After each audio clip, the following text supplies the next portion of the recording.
Et salut tout le monde, ici Myrmécoante. On se retrouve aujourd'hui pour un nouveau suivi. Alors, comme vous pouvez le voir à l'image, ça va être un suivi sur les Nicobarensis. Alors, je le fais parce qu'il y avait l'un d'entre vous qui m'avait demandé des nouvelles de cette espèce. Donc, c'est avec joie que je vais vous en donner. Alors, comme vous pouvez le constater, hein, elles sont toujours dans le même nid, toujours la même ADC, etc. Elles se portent bien.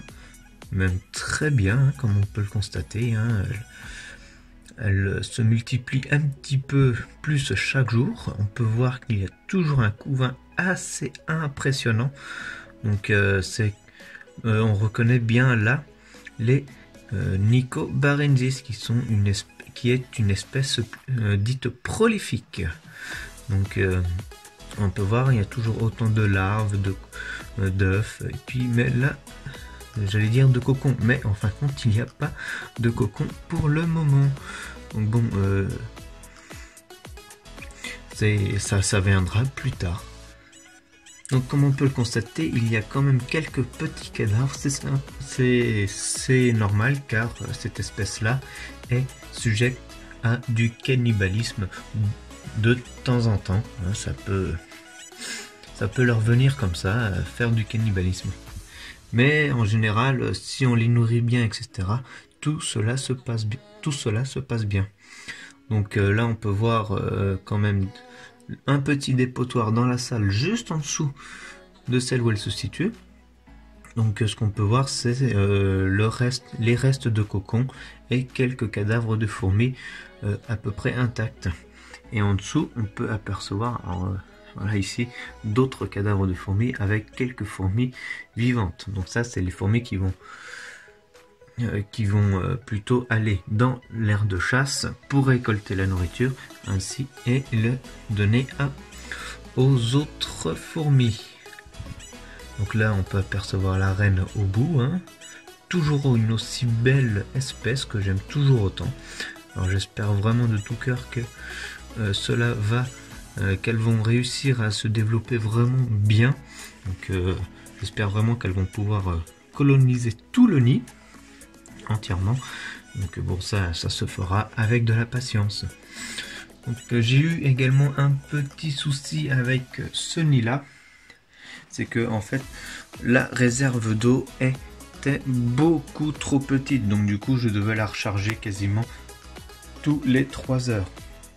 Donc chose qui n'est pas très pratique, comme vous pouvez le constater, hein, recharger toutes les 3 heures, c'est vraiment infaisable et puis on utilise vraiment beaucoup trop d'eau. Donc pour essayer de pallier à cela, j'ai essayé simplement de mettre du coton ici dedans, donc ce qui permettra de maintenir plus amplement l'humidité qu'il y a. Donc là ça va faire à peu près un mois, bon non même pas un mois, ça va faire 3 semaines que c'est en place. Donc pour le moment je n'ai pas trop à me plaindre, hein. Je recharge toutes les 2-3 jours, voire même toutes les semaines. Alors il faut savoir, hein, c'est pas une réserve d'eau qui est vraiment immense, hein. Elle descend pas énormément, hein. À peu près elle doit descendre jusqu'à là à peu près, donc elle est vraiment pas immense, hein. D'autant plus qu'elle n'est pas large, hein. Elle fait même pas 1 cm de large. Donc pour vous dire que voilà, il faut quand même que je recharge l'eau régulièrement afin d'apporter une hygrométrie à 70% dans le nid, ce qui est quand même beaucoup. Sachant que dans l'air ambiante d'une maison, en général, il y a à peu près 50%. Donc c'est 20% de plus qu'il faut dans ce nid-là. Donc c'est quand même assez énorme à maintenir et compliqué si jamais on n'a pas les réserves d'eau adéquates. Comme vous pouvez le constater, il y a quand même quelques trophalaxies, etc. Donc il y a même plusieurs majors maintenant. Avant j'étais avec juste 2-3 majors. Puis là je me retrouve avec bien facilement une dizaine de majors. Donc bon, là après je me fais pas trop de soucis sur le développement. Hein, je pense que le développement s'accentuera le printemps prochain, car là on approche de l'hiver, donc du coup les fourmis doivent quand même le sentir un minimum, malgré qu'elles soient dans l'armoire avec la lampe chauffante. Donc je pense que ça le fait également.